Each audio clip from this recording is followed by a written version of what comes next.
Well, hey everybody, how's it going? Welcome to another episode of Pitch It Live, and I'm Adam Bielanski, if you guys didn't know, and I'm your Huh. host today, along with my co-host Sean Lardo.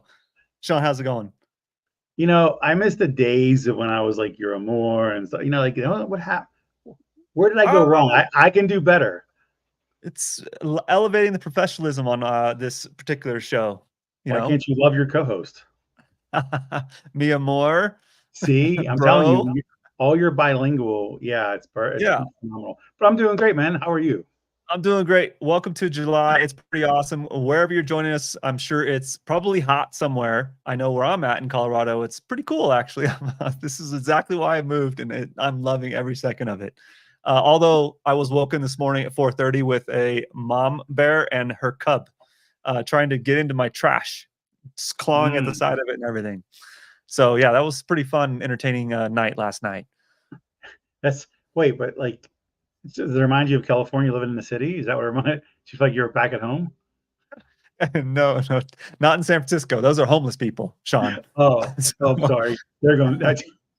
yeah. So anyway, every week, we get to join face to face with some of the brightest innovators in this space to talk about kind of their products and their offerings. This is all a competition.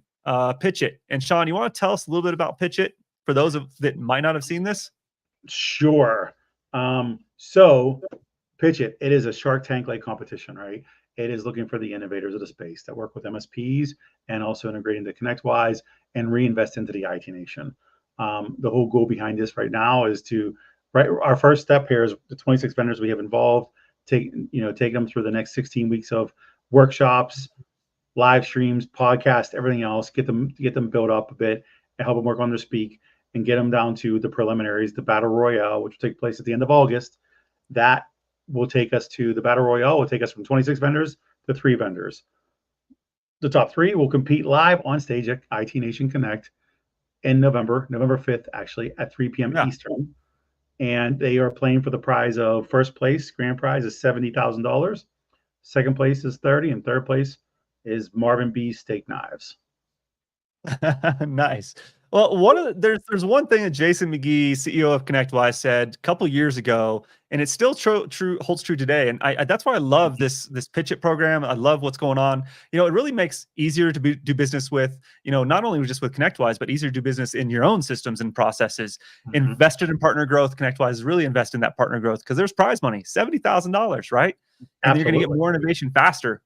Put it into the community, see what the community evolves and see what they grow and see what they create. And that's pretty awesome. Those are 3 really key things, part of Absolutely. this whole thing. Pitch it. But we can extend it a bit further too, though, because these 3 things are some of the guiding principles of the actual 16-week accelerated incubator program. Teaching these businesses how to make it easier to do business with them. And them investing even more in the growth of the partners because they have to understand that they have to make it easy to work with partners so that partners can actually grow and be more successful to buy more from them. And that obviously leads to innovation, right? Um, it's important that they do it because we've been talking about this for years about automation and everything else.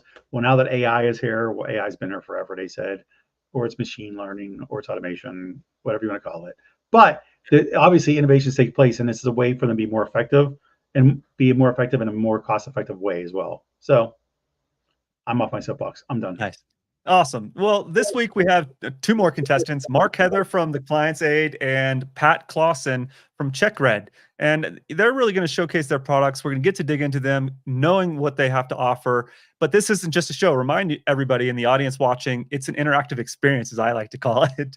And that's where, get to be part of the conversation. Comment, like us, share it. We're going to be here. We're going to, if you challenge the contestants here, right? This is an opportunity for them to refine their products, have you understand the products and fill in those gaps, right?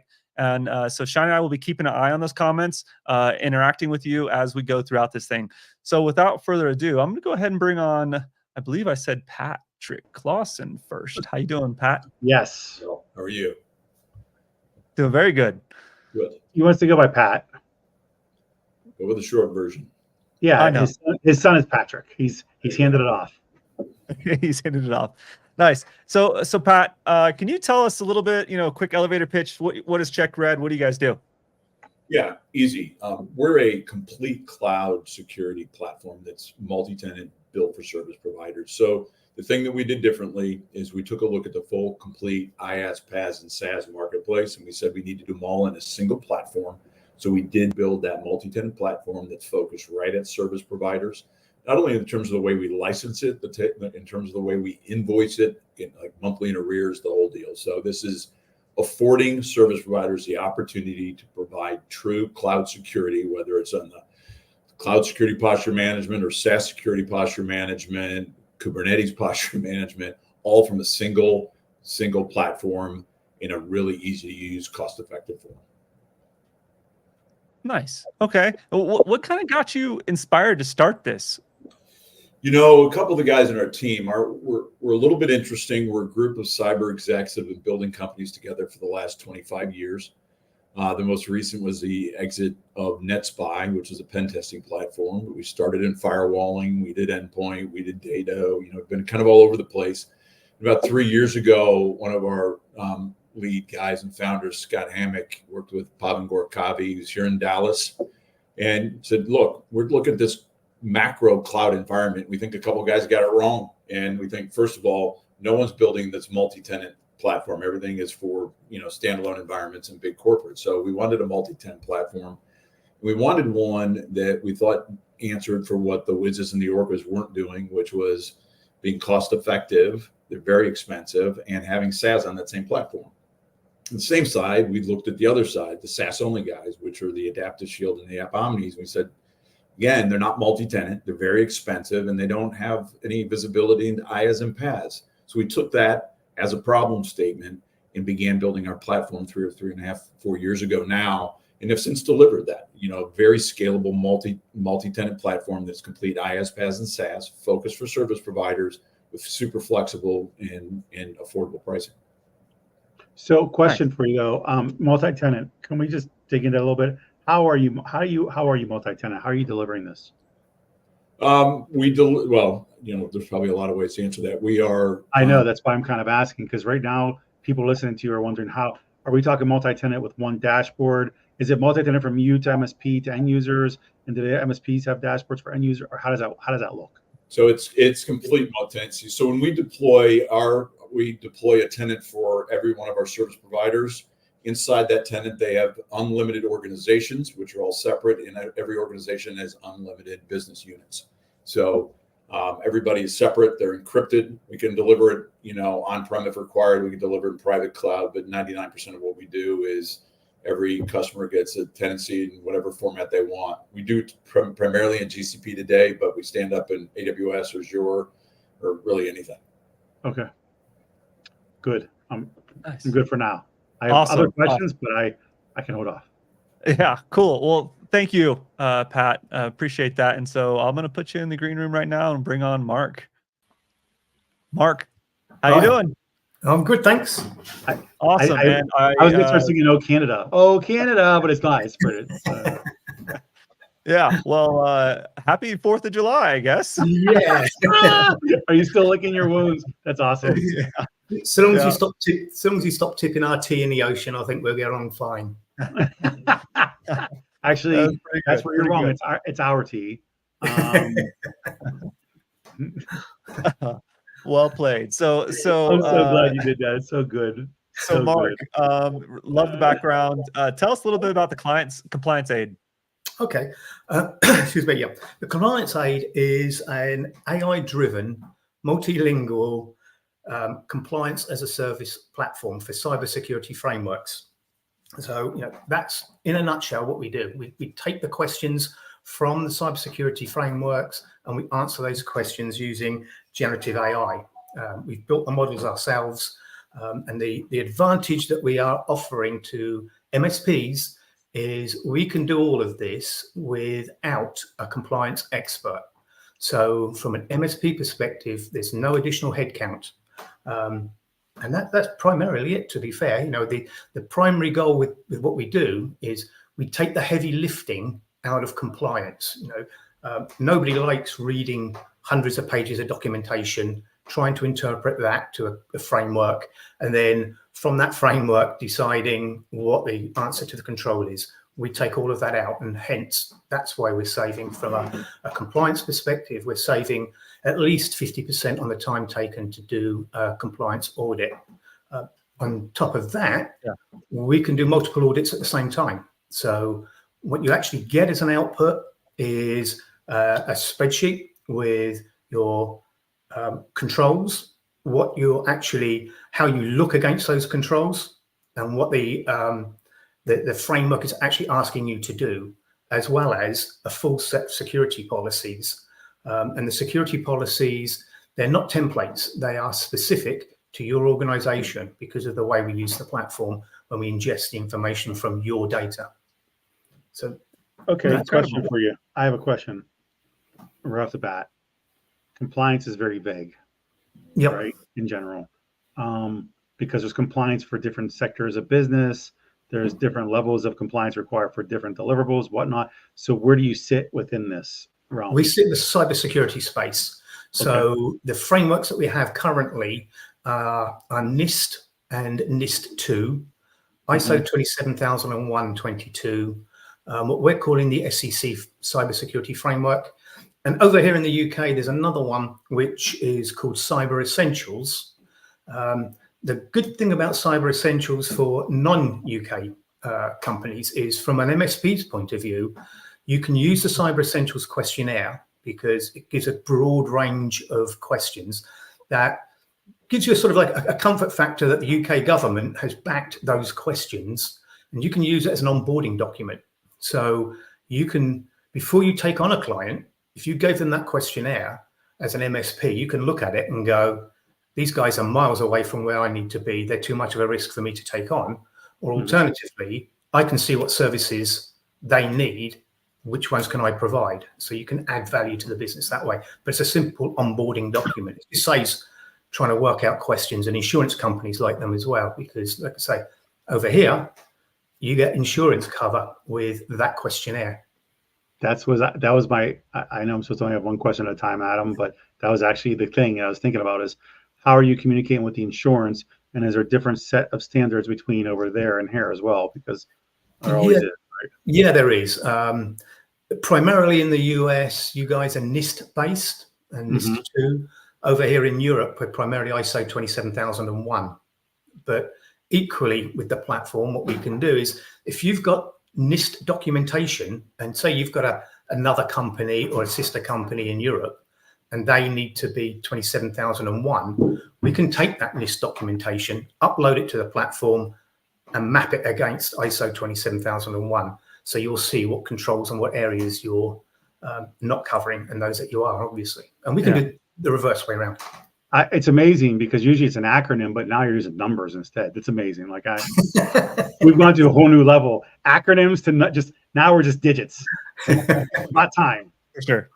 Yeah. So when I think of compliance, I think also the same term. It's like, ugh, it's cringy. It's right. It's like, ooh, compliance. I think of liability. And then I go to, okay, well, how did you get your start with this? And I'm like, were you an attorney at one time? And like, oh, no. And that's where it's like, you know, what got you started with this? Well, myself and my co-founder, Randy Bielanski, he's on the technical side. He has built and sold an MSP. So he's very much in the MSP space. But what we did was we were working together at a previous company, an XDR company of all things.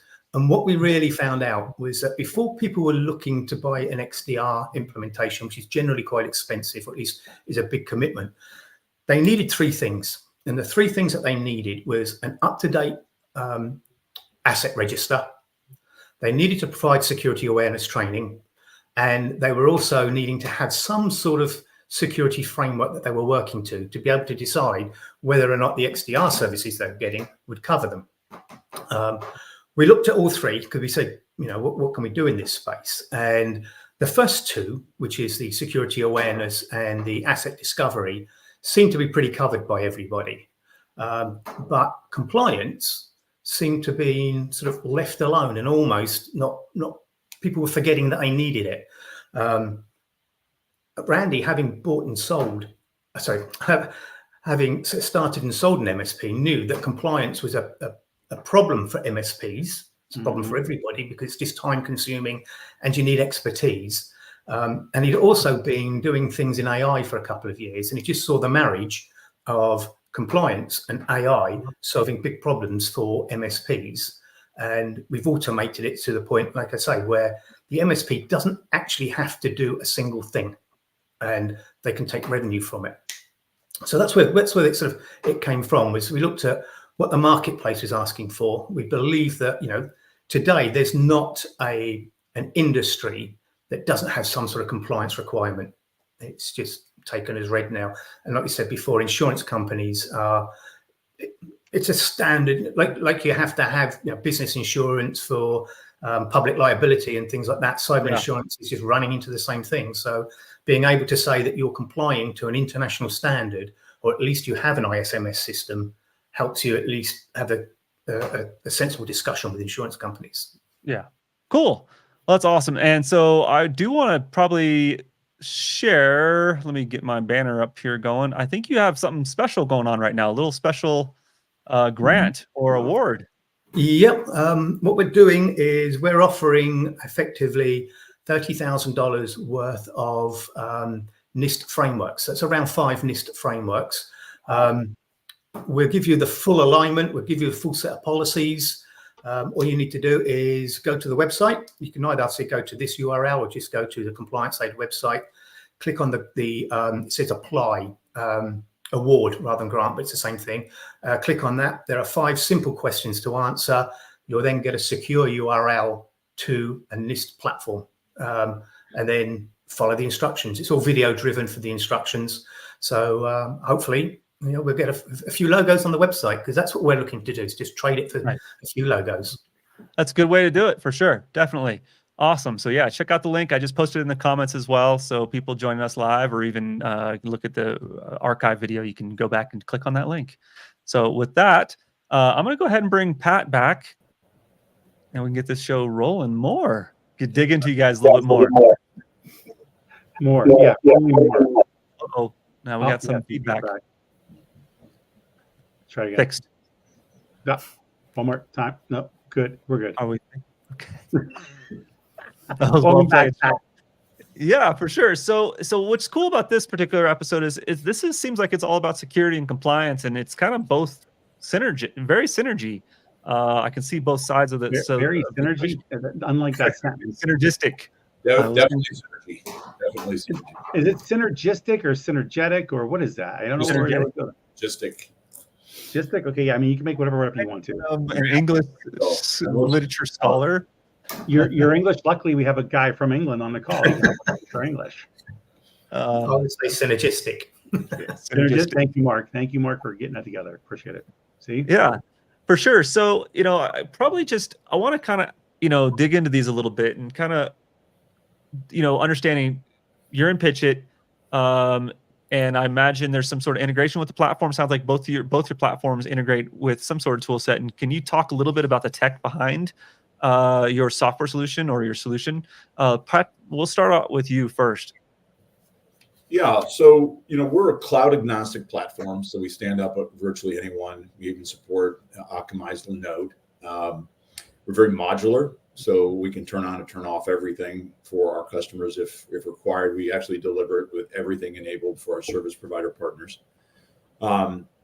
We support a very wide variety of the most common business apps in the world, and we offer an SDK on board, so it's outside of our purview. Our customers can upload their own clients' apps and monitor and manage them at a local level.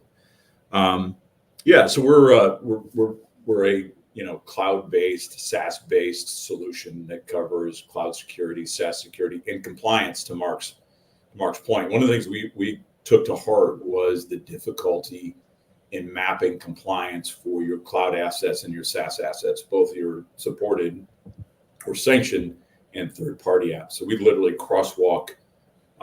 We've onboarded the CIS V8 framework, and we literally crosswalk every single app or cloud environment we support to every control, every one of the major regulations. And we make all that available. And the concept there is, to what Mark was talking about, is really difficult for organizations to gather their compliance data what 80% of it is manually gathered. If we can digitize the cloud environment, the SaaS environment, make that available to another GRC platform, I mean, that's a big step forward in automation for most of our service provider programs.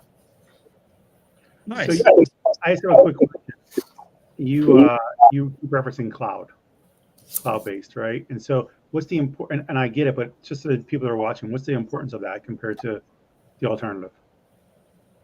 Well, the vast majority in North America we've seen is certainly in Australia, New Zealand, has moved to the cloud anyways and away from on-prem. So most of what we do supports that. We can also deliver on-prem when and if necessary.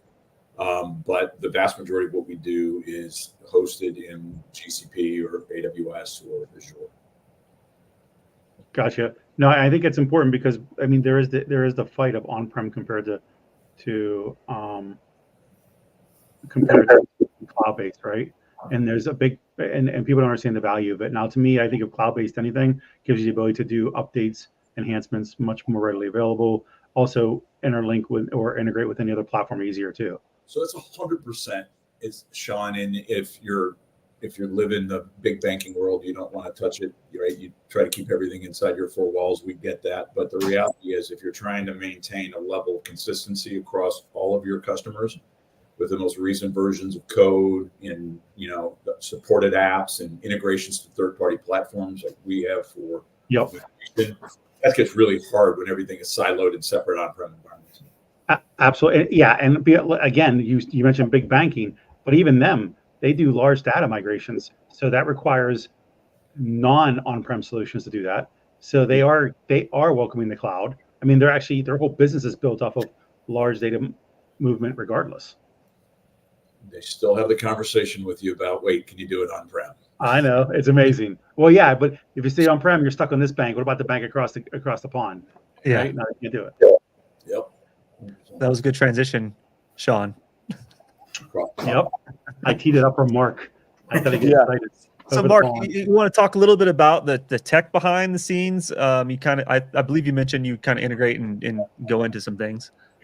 Yeah, I mean, what we are an AI first company. That's the way we like to put ourselves. And what we've done is we've built generative AI models using multimodal capability. So what that means from our perspective is that we can take disparate documents, whether they're PDFs, whether they're Words, whether they're screenshots of pie charts, and we suck everything in, and then the AI model can read what it's actually seen and then make decisions based on that. So we're not actually going outside and adding to the information. We are, the AI model's going out and it's seeing what's out there, and we're pulling that in as well as what we're doing specifically with our models. And one of the areas that we look at is we're using a system also called the tree of thought.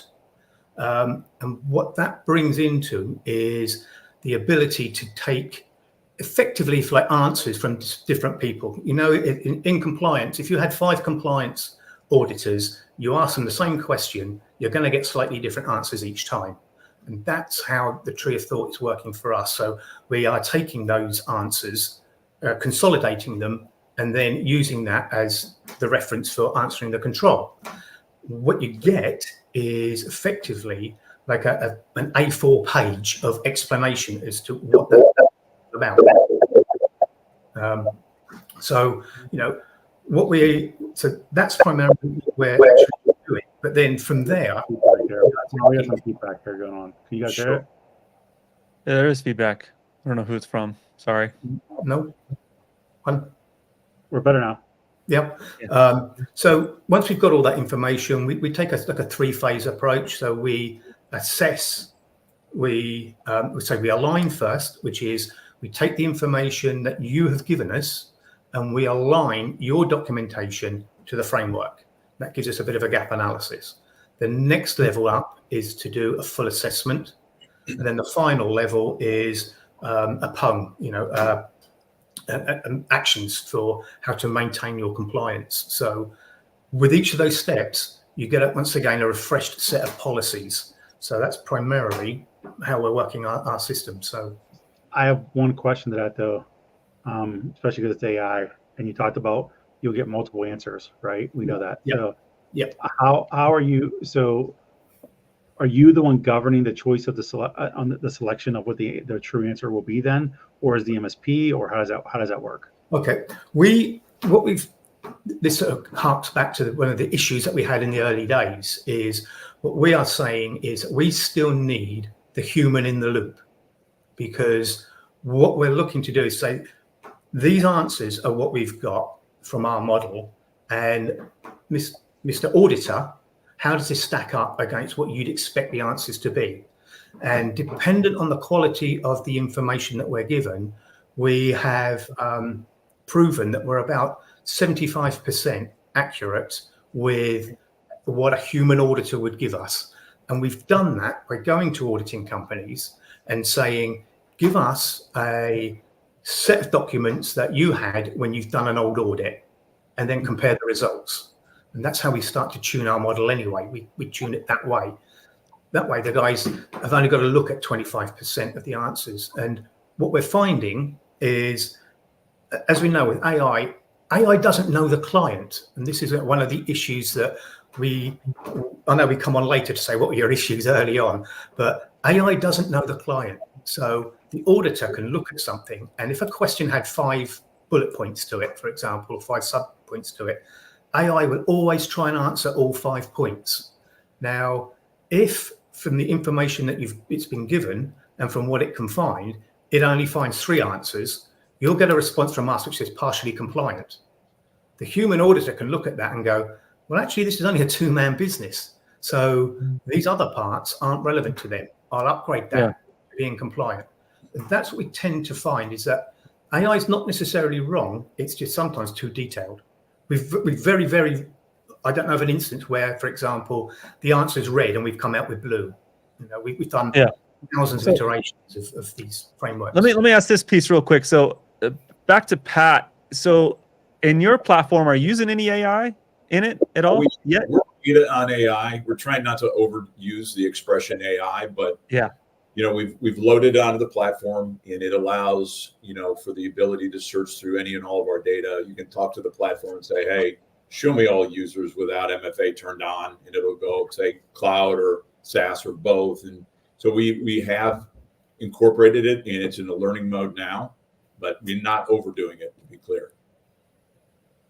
Okay, nice. So Pat, let me talk about so you've been established this business. When did you start this? About 3.5 years ago. 3.5 years ago. Okay, so you getting the ground running. You're growing your client base. What has kind of been some of your biggest challenges so far? I think we're the same as everybody else. Being an early stage company is tough, right? It's you're beating your head against the wall in the very beginning. It's getting above the noise and getting on people's radars.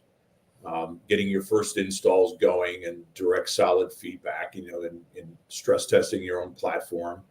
But once you start to punch through that, you start to see partners and customers accumulate. But those first months or first year can be tough. Yeah. I mean, I imagine just for me, I would be so dazed and confused when it comes to the acronyms, the numbers, and the be compliance with this and that. It's it's absolutely mind-boggling. So starting a company, because if you think about these terms, did they actually exist in 2010, 2015, right? People will tell you today about your kids today, 85% of the careers that work in don't exist today, right?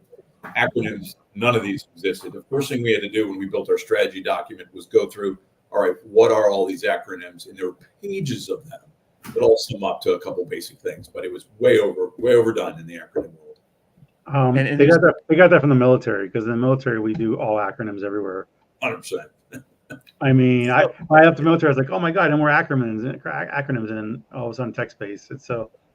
I imagine it takes a lot of work to stay on top of that, right? To be in security, to constantly be in front of that and the cutting edge, right? You're at the bleeding edge of things and making sure you're staying on top of that, and that goes with both compliance side. How do you tackle that particular problem, Pat? It just becomes a part of your DNA. It's something you have to deal with. I mean, when we first delivered our product, we had 2 acronyms, right? And compliance. It was CSPM, which is a big one, Cloud Security Posture Management, and SaaS Security Posture Management.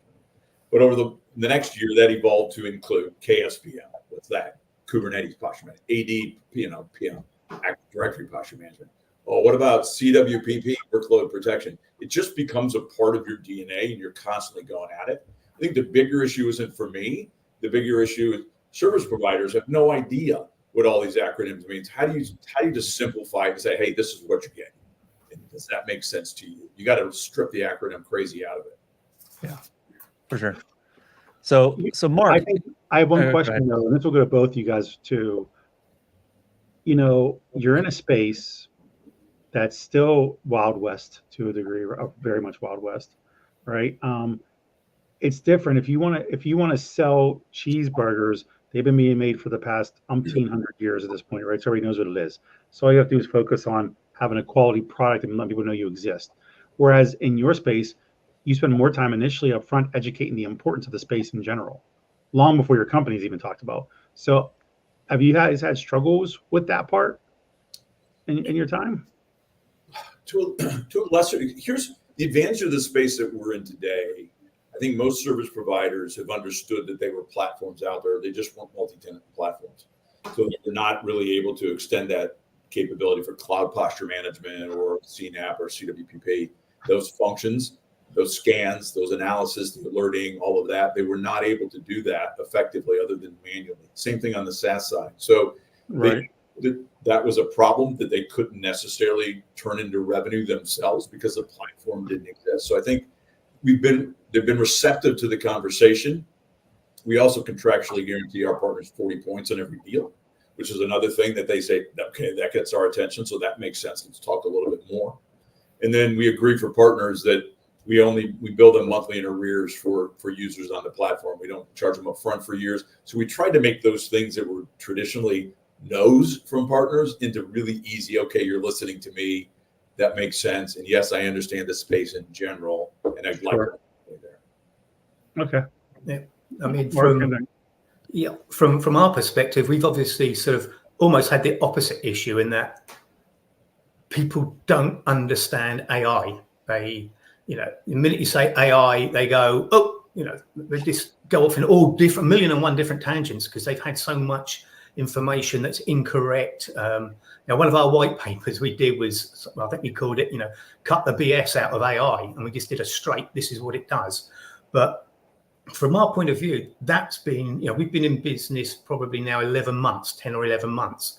And honest to God, for 9 months of that, we've been talking about what AI is, primarily what it isn't, because people have got to make a mental shift. And what we've seen is when we talk to MSPs or we talk to clients, they can see the value. You can save us time. Great. We can sell it at a far better cost and make heavy margins on it. Great. Just want to think about it. And that's where the problem comes, because then they start to try and think about what AI is. And they think of it as, it's got better, don't get me wrong, the last couple of months, but they've been thinking of it as it's a smarter Google. And you go, no, it's not. This is a complete mental change of direction. This is as big as having electricity. This is going to change everything. But the question is the why, because again, they're not wrong in their thoughts, because AI in somebody's mind, depending on their age, is anything from Google on steroids to Skynet. Right. And we've also kind of tarnished AI name and machine learning and automation because they've all been happening for the past 20 years, according to everybody, even though it really wasn't happening. Not to what you're talking about now, right? Because what they kept calling AI was actually more of a machine learning. And even what they call machine learning was even more like automation only. Yeah, exactly. So that's the big confusion out there, as you say, depending upon whether you've had an interaction with it before. And getting people to understand things, like I say, it's not going to give you a perfect answer. And the number of times we get asked, what's your hit rate on accuracy and things like that? But they've got to understand that really the difference between a computer program and AI prompting is you've got to look at these as AI, as you're talking to a human. You're effectively, that's the difference. And as we know, as I said earlier, you have two humans asking the same questions, you're going to get slightly different answers. So that's what people have got to sort of understand. But using things like the tree of thought, we're gaining answers from an audience, if you like. So you're not just getting one view each time. Yeah. So that for us has been the struggle. And that's for 9 months or so, we've been explaining to people different parts of AI. And along with that, the damn technology is moving so quick. I mean, when we first started, you were lucky to be able to ingest 15 or 20 pages. We can now ingest sort of hundreds of pages onto a platform. That's the difficulty in trying to explain to people. It's moving so fast that by the time you've made a decision, it's too late. I mean, from an accuracy point of view, I saw some figures the other day where a medical exam was taken by an AI agent and it scored 80%. The average human gets 60, and then they tuned it and it was up to 90%.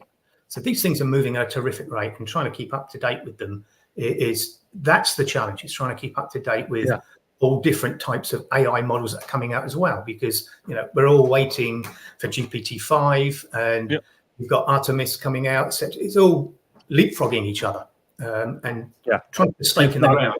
It's not going to stop either now. It's going to probably be ChatGPT 25 by December. Yeah, exactly.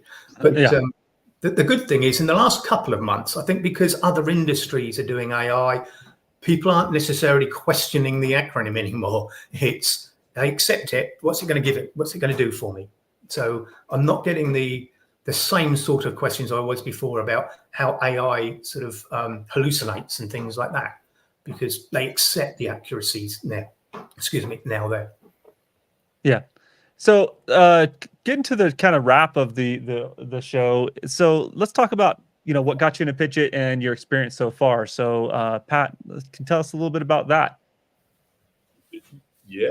One of our guys that is a director attended a ConnectWise event and said, hey, this would be fun to do. It'd be important. You're talking to the right community. And you guys know, I think Sean, you said at the beginning, there's a lot of very mundane, bland marketing stuff that gets thrown around, but this is much more real.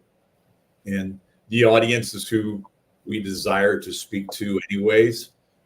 So, it's been exciting and fun to do. I've been doing this stuff for a long time, over a lot of years in a lot of countries, and this is kind of like all new and fun again. So it's exciting. I enjoy that very much. So I think that's the first piece.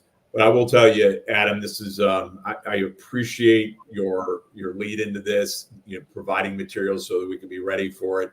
A lot of the other ones are just kind of all over the place, but I really appreciate the structure that you provide. We're busy people too, running around, and this makes it much easier to deal with, for sure. Yeah, nice. Well, thanks, man.